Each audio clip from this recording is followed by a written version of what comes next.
Good morning, everyone. And Mr. Minister Sami, welcome. It's wonderful, as always, to have you here.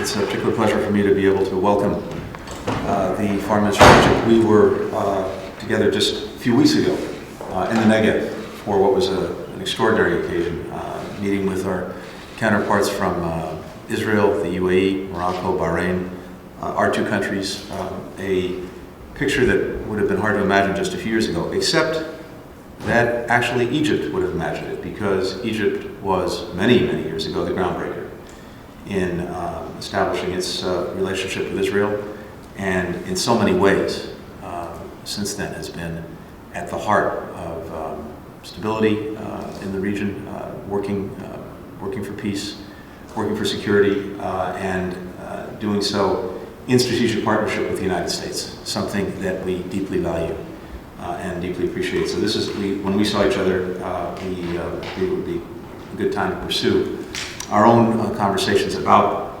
that partnership that we'll do today. This happens to mark as well the centennial of diplomatic relations between Egypt and the United States. There's a lot of history, but I hope a lot of good history we can actually make together in the months and years ahead. So a lot to talk about across the region and globally. It's very good to have you here, and I welcome you.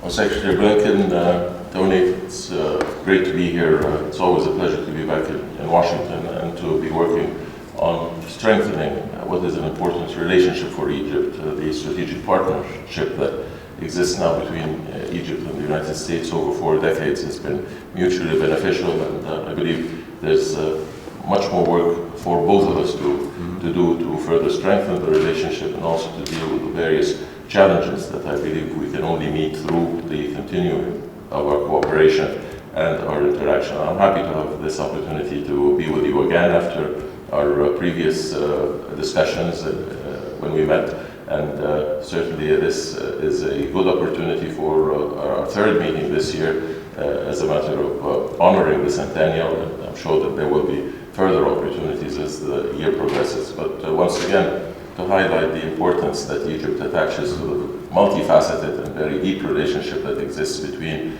Egypt and the United States, and our commitment to continue to work on strengthening that relationship and finding new areas of cooperation. Thank you. Thank you. Thank you all. Mr. Secretary, do you agree with the premise that Russia's actions amount to genocide? Really appreciate it.